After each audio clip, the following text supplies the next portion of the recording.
आप जी ने श्री गुरु अर्जन देव जी महाराज जी की रसना अखंड कीर्तन तिस भोजन चूरा कहो नानक जिस सतगुर पूरा। ये चूरा है साध संगत जी, अखंड कीर्तन जिहड़ा है। पहला पुराने जमानिਆਂ ਵਿੱਚ लोग सफर आदि ते जाते सी ते चूरी कुट के ले जाते सी। चूरी एक संदिग्ध पदार्थ है, मैदा जां आटा और इस प्रकार गुड़ शक्कर आदि ते घ्यो मिला के उन्होंने चंगी तरह मिला लेना आपस में, उन्होंने चूरी कहते सी, तोसा भी कहते सी। हर का नाम हाँ संग तोसा। वो जिहड़ा चूरा हुंदा ना साध संगत जी, एक तो घ्यो वाला पदार्थ हुंदा, छेती खराब नहीं हुंदा। दूसरा वो बहुत ताकतवर हुंदा है। पर वड्डी गल ये है कि चूरी जिहड़ी है ना तो बुढ़ा खा सकदा ते ना वो बच्चा खा सकदा, ओहो ही खा सकदा जिहदे दंदां दे विच जान। साध संगत जी जिन्हें नवां कदम धरिया ना धर्म के राह के उपर, साध संगत जी अखंड कीर्तन उन्होंने भी हजम नहीं हुंदा। ते जिहड़ा बहुता ही बुढ़ा हो गया, बहुता ही पढ़ के कढ़ गया, साध संगत जी उन्होंने भी हजम नहीं हुंदा। सो जिहदे कोल साध संगत जी हाजमा है, मिहदा है, भाव हिरदा विशाल है जिहदा, साध संगत जी उन्होंने ये चूरा प्राप्त हुंदा। अखंड कीर्तन तिस भोजन चूरा कहो नानक जिन सतगुर पूरा। जिन्हां दा पूरा गुरु है उन्होंने ये अखंड कीर्तन मिलिया। इस तुक नूं आधार बना के सिख कौम की बड़ी प्यारी जथेबंदी साध संगत जी अखंड कीर्तनी जथा, जो हर साल दशमेश पिता महाराज जी की पवित्र गोद विच हाजरियां लवाउण वास्ते देशां विदेशां प्रदेशां विचों माई भाई बिरध बालक एकत्रित होकर महाराज जी के पावने सचखंड दरबार में हाजिर होंदे ने। इस साल भी आए, भावें महामारी बीमारी फैली, माहौल कुछ होर सन, फिर भी सिंघां दा विचार होया कि भावें थोड़े सिंह आउण पर जिहड़ी वड्डियां दी चली आउंदी मर्यादा परंपरा है उन्होंने जरूर कायम रखा जाए। कुछ गिनती विच गुरसिख साध संगत जी अखंड कीर्तनी जथे दे बीबियां बच्चियां बजुर्गों के समेत महाराज के दरबार में आए। पिछले 2 दिनों तो लगातार हाजरियां महाराज जी के इस दरबार में होर स्थानों के उपर भी हो रही ने। श्री गुरु गोबिंद सिंह साहब सच्चे पातशाह महाराज जी के गुरियाई गुरता गद्दी पुरब नूं मनाउंदियां होइयां गुरु के सिंह सिंघणियां ने मिल के आप जी नूं महाराज की बाणी का कीर्तन सरवण कराया। उपरंत भोग दे श्लोक आप जी ने साध संगत जी प्यार सत्कार सहित सरवण किए। चंद मिनट आपां महाराज की कथा के नाल जुड़ना, जो गुरु घर की आदि काल की चली आउंदी मर्यादा, पार ब्रह्म होवा सहाई कथा कीर्तन सुखदाई। कथा ते कीर्तन महाराज ने सुखदाई आख्या।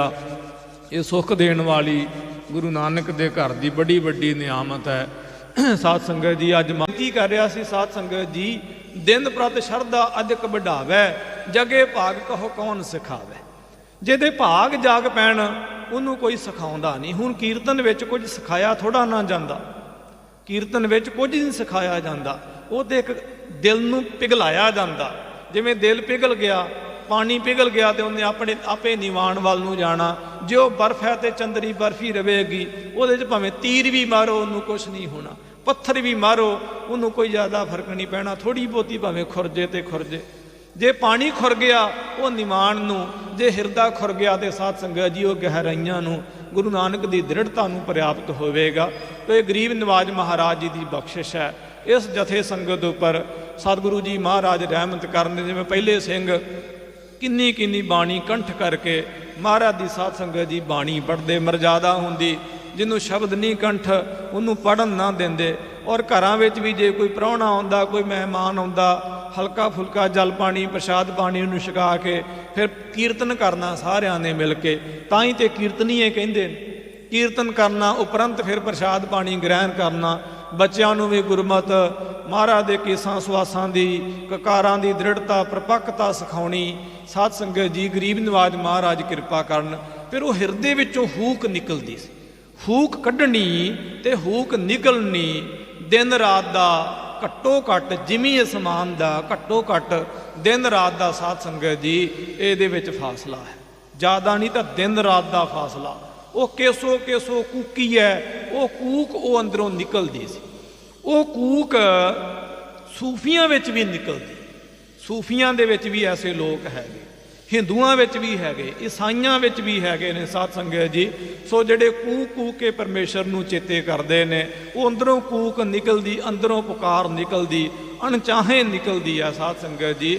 ਪਰਮੇਸ਼ਰ ਨੂੰ ਯਾਦ ਕਰਦਿਆਂ ਤੂੰ ਹੀ ਦੀ ਹੂਕ, ਉਹ ਇਸ ਸਿਦਕ ਵਿੱਚੋਂ, ਇਸ ਦ੍ਰਿੜਤਾ ਦੇ ਵਿੱਚੋਂ ਗੁਰਸਿੱਖ ਜਿਹੜੇ ਨੇ ਉਹ ਪਰਮੇਸ਼ਰ ਨੂੰ ਕੂਕਦੇ ਨੇ, ਤੇ ਮਹਾਰਾਜ ਕਿਰਪਾ ਕਰਦੇ ਉਹਨਾਂ ਦੀ ਕੂਕ ਪੁਕਾਰ ਸੁਣ ਕੇ ਹਿਰਦੇ ਵਿੱਚੋਂ ਹੀ ਸਾਖਸ਼ਾਤ ਹੁੰਦੇ ਨੇ। ਗਰੀਬ ਨਿਵਾਜ ਮਹਾਰਾਜ ਕਿਰਪਾ ਕਰਨ ਸਮੁੱਚੇ ਪੰਥ ਵਿੱਚ ਹੀ ਏਕਤਾ ਇਤਫਾਕ ਸਲੂਕ ਆਵੇ। ਜਿਨ੍ਹਾਂ ਵੀ ਜਥੇਬੰਦੀਆਂ ਨੇ ਸ਼ਹੀਦੀਆਂ ਦਿੱਤੀਆਂ ਨੇ, ਕੁਰਬਾਨੀਆਂ ਦਿੱਤੀਆਂ ਨੇ, ਜਿਵੇਂ ਸ਼੍ਰੀਮਾਨ ਭਾਈ ਸਾਹਿਬ ਭਾਈ ਰਣਧੀਰ ਸਿੰਘ ਸਾਹਿਬ ਜੀ ਨੇ ਜੇਲ੍ਹ ਚਿੱਠੀਆਂ 'ਚ ਲਿਖਿਆ ਨਾ ਵੀ ਜਿਹੜੇ ਹੈਗੇ ਨੇ ਫਰੰਗੀਏ ਬਾਂਦਰ ਮੂੰਹੇ, ਜਿਨ੍ਹਾਂ ਨੂੰ ਅੰਗਰੇਜ਼ ਕਹਿੰਦੇ ਨੇ, 100 ਸਾਖੀ ਪੁਰਾਣੇ ਗ੍ਰੰਥਾਂ 'ਚ ਇਹਨਾਂ ਨੂੰ ਬਾਂਦਰ ਮੂੰਹੇ ਲਿਖਿਆ ਹੋਇਆ। ਇਹ ਜਿਹੜੇ ਬਾਂਦਰ ਮੂੰਹੇ ਫਰੰਗੀਏ ਨੇ, ਜਿਨ੍ਹਾਂ ਨੇ ਸਾਡੇ ਤਖਤਾਂ, ਗੁਰਧਾਮਾਂ, ਗੁਰ ਅਸਥਾਨਾਂ ਦੀ ਮਰਜ਼ਾਦਾ ਹੀ ਨਹੀਂ ਰੱਖੀ। ਸਾਧ ਸੰਗਤ ਜੀ, ਭਾਈ ਰਣਧੀਰ ਸਿੰਘ ਸਾਹਿਬ ਜੀ ਨੇ ਲਿਖਿਆ ਕਿ ਐਸੇ ਰਾਜ ਭਾਗ ਨੂੰ ਖਾਲਸਾ ਤਬਾਹ ਕਰਕੇ ਰੱਖ ਦੇਵੇਗਾ, ਜਿਹੜੇ ਰਾਜ ਭਾਗ ਦੇ ਵਿੱਚ ਸਾਧ ਸੰਗਤ ਜੀ ਸਤਿਗੁਰਾਂ ਦੇ ਘਰ ਦਾ ਸਨਮਾਨ ਨਹੀਂ, ਮਹੰਤ ਬਿਠਾ ਕੇ ਇਹਨਾਂ ਨੇ ਰੱਖ ਦਿੱਤੇ, ਮਹਾਰਾਜ ਦੀ ਮਰਜ਼ਾਦਾ ਨੂੰ ਵਿਗਾੜਿਆ ਹੋਇਆ। ਉੱਥੋਂ ਫਿਰ ਅਕਾਲੀ ਲਹਿਰਾਂ ਚੱਲੀਆਂ, ਗੁਰਦੁਆਰੇ ਆਜ਼ਾਦ ਹੋਏ ਸਾਧ ਸੰਗਤ ਜੀ, ਬੱਬਰ ਲਹਿਰਾਂ ਚੱਲੀਆਂ। ਉਦੋਂ ਤੇ ਗੁਰਦੁਆਰੇ ਆਜ਼ਾਦ ਹੋਏ ਜਦੋਂ ਪੰਜਾਬ ਦੀ ਆਜ਼ਾਦੀ ਦੇ, ਪੰਜਾਬੀ ਬੋਲੀ ਦੇ ਔਰ ਇਸੇ ਪ੍ਰਕਾਰ ਪਾਣੀਆਂ ਦੇ ਮੋਰਚੇ ਲੱਗੇ 78 ਤੋਂ ਲੈ ਕੇ ਆਮਨ 78 ਜਾਨ 97 ਤੱਕ ਸਾਧ ਸੰਗਤ ਜੀ। ਉਹ ਦੋ ਜਥੇਬੰਦੀਆਂ ਮੂਲ ਰੂਪ ਦੇ ਵਿੱਚ ਸਨ, ਜਿਨ੍ਹਾਂ ਦੀਆਂ 98-99% ਕੁਰਬਾਨੀਆਂ ਹੋਈਆਂ ਨੇ। ਸ਼੍ਰੀ ਦਮਦਮੀ ਟਕਸਾਲ ਔਰ ਸ਼੍ਰੀ ਅਖੰਡ ਕੀਰਤਨੀ ਜਥਾ, ਜਿਨ੍ਹਾਂ ਦੇ ਕਿੰਨੇ ਕਿੰਨੇ ਸਿੰਘ ਕੋਹ ਕੇ ਸ਼ਹੀਦ ਕੀਤੇ ਗਏ, ਕਈਆਂ ਦੇ ਮਾਸ ਉਧੇੜੇ ਗਏ, ਨੋਹ ਖਿੱਚੇ ਗਏ ਜੰਬੂਰਾਂ ਦੇ ਨਾਲ। ਉਹ ਪੁਰਾਤਨ ਸਨਾਤਨ ਇਤਿਹਾਸ ਦੁਬਾਰਾ ਗੁਰੂ ਕੇ ਸਿੱਖਾਂ ਨੇ ਦੁਹਰਾਏ।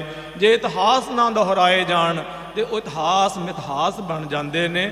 ਇਹ ਸਾਧ ਸੰਗਤ ਜੀ ਕੌਮਾਂ ਦੀਆਂ ਰਵਾਇਤਾਂ ਨੇ, ਉਹ ਇਤਿਹਾਸ ਦੁਹਰਾਉਂਦੇ ਰਹਿੰਦੇ ਹਨ, ਤਾਂ ਕਿ ਲੋਕਾਂ ਨੂੰ, ਬਜ਼ੁਰਗਾਂ ਨੂੰ, ਪੜ੍ਹਨ ਸੁਣਨ ਵਾਲਿਆਂ ਨੂੰ ਜ਼ਿਆਦਾ ਫਾਸਲਾ ਨਾ ਪਵੇ।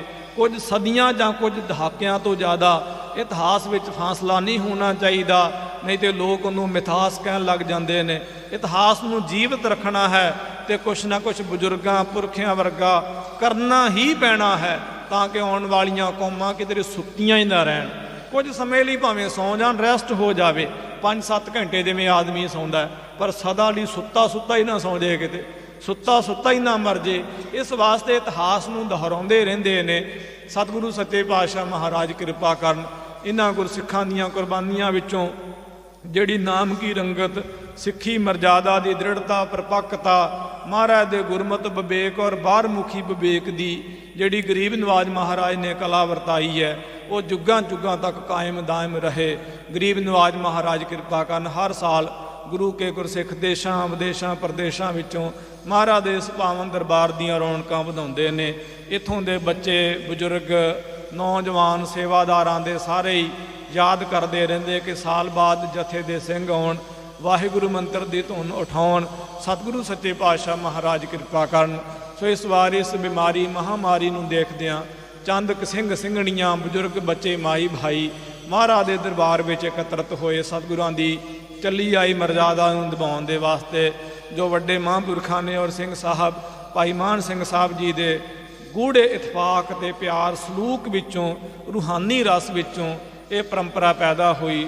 ਸ੍ਰੀ ਗੁਰੂ ਤੇਗ ਬਹਾਦਰ ਸਾਹਿਬ ਜੀ ਮਹਾਰਾਜ ਜੀ ਦੇ ਸ਼ਹੀਦੀ ਦਿਹਾੜੇ ਮਨਾਉਣ ਦੀ, ਮਹਾਰਾਜ ਜੀ ਨੂੰ ਚੇਤੇ ਚਿੰਤਨ ਕਰਨ ਦੀ, ਉਹ ਗਰੀਬ ਨਵਾਜ ਮਹਾਰਾਜ ਕਿਰਪਾ ਕਰਨ। ਅੱਗੇ ਤੋਂ ਵੀ ਗੁਰਸਿੱਖ ਮਿਲ ਕੇ ਮਹਾਰਾਜ ਦੇ ਦਰਬਾਰ ਵਿੱਚ ਹਾਜ਼ਰ ਹੋਣ। ਅੱਜ ਮਹਾਰਾਜ ਜੀ ਦਾ ਸਾਧ ਸੰਗਤ ਜੀ ਗੁਰਿਆਈ ਗੁਰਤਾ ਗੱਦੀ ਉੱਪਰ ਵਿਰਾਜਮਾਨ ਹੋਣ ਦਾ ਦਿਹਾੜਾ ਹੈ। ਆਪਾਂ ਸਾਰਿਆਂ ਨੇ ਮਹਾਰਾਜ ਦੇ ਬਚਨ ਸਰਵਣ ਕੀਤੇ ਚੰਦ ਕਮੈਂਟਾਂ ਦੇ ਵਿੱਚ। ਹੁਣ 20 ਮਿੰਟ ਬਚਿੰਦੇ ਨੇ, ਜੋ ਗੁਰਬਾਣੀ ਦੀ ਲੜੀਵਾਰ ਵਿਚਾਰ ਕਥਾ, ਅਖਰੀ ਅਰਥ ਆਪਾਂ ਹਰ ਰੋਜ਼ ਸਰਵਣ ਕਰਦੇ ਹਾਂ। ਜਿਵੇਂ ਮਹਾਰਾਜ ਦੀ ਬਾਣੀ ਦੀ ਕਥਾ ਲੜੀਵਾਰ ਰੂਪ ਦੇ ਵਿੱਚ ਆ ਰਹੀ। ਆਓ ਜਿਤਨੇ ਵੀ ਮਾਈ ਭਾਈ ਬਿਰਧ ਬਾਲਕ ਗਰੀਬ ਨਵਾਜ ਮਹਾਰਾਜ ਜੀ ਕੀ ਪਵਿੱਤਰ ਗੋਦ ਮੇਂ ਸੁਭਾਇਮਾਨ ਹੋकर ਮਹਾਰਾਜ ਜੀ ਦੇ ਚਰਨਾਂ ਦਾ ਲਾਹਾ ਲੈ ਰਹੇ ਹੋ। ਭਾਈ ਸਤਿਗੁਰਾਂ ਦੀ ਅੰਮ੍ਰਿਤ ਸਰੂਪ ਗੁਰਬਾਣੀ ਦੀ ਲੜੀਵਾਰ ਵਿਚਾਰ ਕਥਾ ਦੇ ਨਾਲ ਜੁੜੋ, ਇਕਾਗਰਤਾ ਬਣਾਓ। ਸ੍ਰੀ ਗੁਰੂ ਕਲਗੀਧਰ ਪਾਤਸ਼ਾਹ ਮਹਾਰਾਜ ਜੀ ਦੇ ਚਰਨਾਂ ਦਾ ਧਿਆਨ ਧਰਦੇ ਹੋਏ ਰਸਨਾ ਪਵਿੱਤਰ ਕਰੋ।